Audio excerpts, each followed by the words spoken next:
Hi everyone, my name is Tony Ferris and I'm a graduate student at George Mason University in the School of Conflict Analysis and Resolution. I would like to discuss with you a little bit today the relationship between nonviolence and justice and using yoga as a conflict resolution strategy in the Regional Veterans Court of North Texas.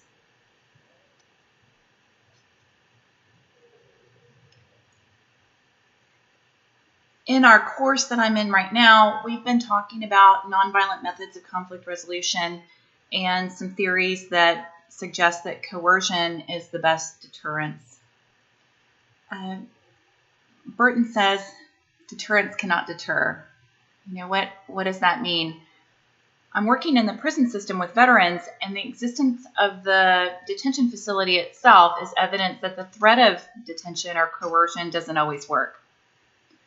I like the way that Rubenstein put it. He highlights that there's an inefficacy of coercive methods to modify behavior when individuals or groups are impelled to act on the basis of their imperative needs.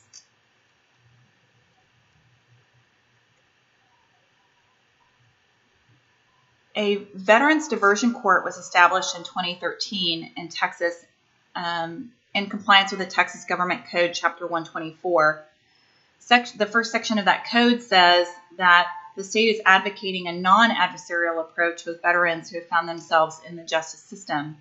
And instead, they advocate a restorative justice model in which veterans are given access to a continuum of treatment services in order for them to be rehabilitated. It gives the option of expunging their record if they complete the program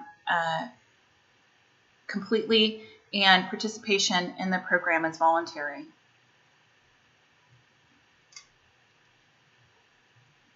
The court's proceedings very much remind me of Galton's 4 basic human needs that he communicated in 2011 in a speech called Breaking the Cycle of Violent Conflict. He's kind of boiled down this basic human needs to these 4: survival, somatic well-being, freedom of the mind, and identity of the spirit. I like this model because it very much shows the beneficial results, or why the system is so good at resolving conflict with this population, and how yoga and these other techniques are so beneficial. So the court has a very veteran-specific focus. The approach is similar to a paper I read about insight policing by Jamie Price and Megan Price. The judge is very curious about what's going on with the individual that's causing them to be in conflict with society.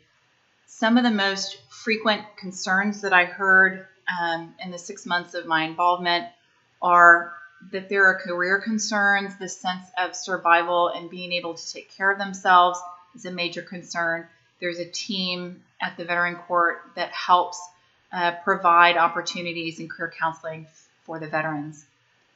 There's also a described sense of disassociation that occurs because it is a productive technique to use in service, that a person be able to disassociate from their body, physical pain, emotional concerns, and sometimes even disassociate from a civilian idea of morality and transition into a military morality model. Unfortunately, when our service members come back, sometimes this disassociation is not helpful in civilian life. And the program manager at the court linked this disassociation to addictive habits or sensation-seeking habits, either seeking to numb further or seeking sensation to override this disassociation habit. A lot of the veterans, I think almost all of them, have expressed a very high level of anxiety and fear for their own safety that continues even though they're no longer in the field. There's also a big identity challenge as our service members come back and are transitioned into civilian life, where they're not recognized as part of the community, or the sense that they've lost that sense of community and identity.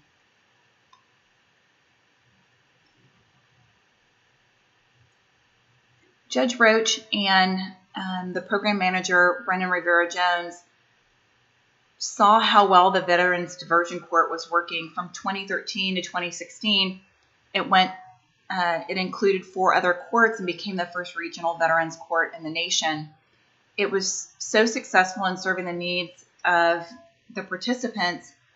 However, they noticed a gap in service if for some reason a veteran broke their probation or committed an offense that required them to be incarcerated.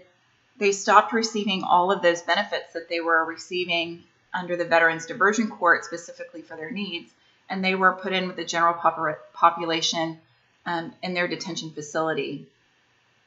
In an act of radical ideation, Judge Roach and his team envisioned what would we really want to provide if we could provide anything in this detention facility. And they formed a program called Valor Veterans Accessing Lifelong Opportunities for Rehabilitation. The picture on the left is actually inside the pod in the prison.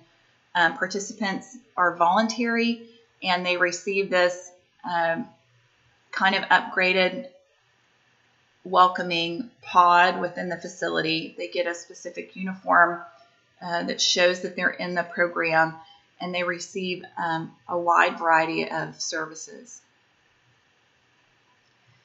The services specifically target their somatic well-being, their physical wellness, and also the freedom of the mind and identity of the spirit. They get one-on-one counseling. They get something called moral reconditioning therapy to help the adjustment back to civilian moral standards. They get addiction counseling, anger management, domestic violence intervention, because sometimes there have been some techniques for managing their environment that are based on coercion that are very good for them when they're in service. But again, once they get into civilian life, those techniques are not helpful. And they are also offered yoga, music, and art therapy to address the freedom of the mind and identity of the spirit. So most people recognize yoga as a physical modality that addresses somatic wellness, and it is. However, the underlying purpose of yoga is to quiet the chatter of the mind. The first step is taking care of the body, because if the body's not well, then the mind is disturbed. However, the rest of the modality is centered on existing in a way that creates a quiet mind. And we can teach those techniques through the posture and breath control in a way that develop this nonviolence towards the self. I thought I'd offer you some research about the efficacy of yoga. Yoga and meditation work as a way to affect the brain. Recent research shows that yoga and meditation affect the way that the brain works through affecting its chemistry and structure, and in ways that increase attention and concentration while reducing anxiety, depression, anger, and fear. And this is really a large part of the concerns that veterans have when they come to court. I've also got some research on how yoga works in the prison population. The Prison Yoga Project up in Arlington, Virginia has been operating, and they did an assessment after the first 7 months of the yoga program in general population and found that 84% reduction in the number of jail offenses committed by inmates who were enrolled in the classes. It's pretty profound. The scope of our practice and some of the techniques we use a nonviolent communication style that was outlined by Judith Lassiter in her book, What We Say Matters. This communication style that we model respects the autonomy of each person. So instead of giving them orders, we're offering opportunities for them to move in a way that enhances their health. And we call attention to the choices that they have between variations of posture so that they can listen to their body, reconnect and reassociate, and choose the variations that are the best for themselves. We use supportive props and restorative yoga techniques that are designed for myofascial support that has an effect on the central nervous system to calm fight or flight, which translates into less anxiety, and for some people soothes PTSD. We have techniques in our sequencing and the postures that we offer to create success and increase mobility and somatic wellness. We also use a meditative first focus, which means that we're teaching all of those meditation techniques that are so beneficial to quieting the mind and giving the participants control over their own thought patterns.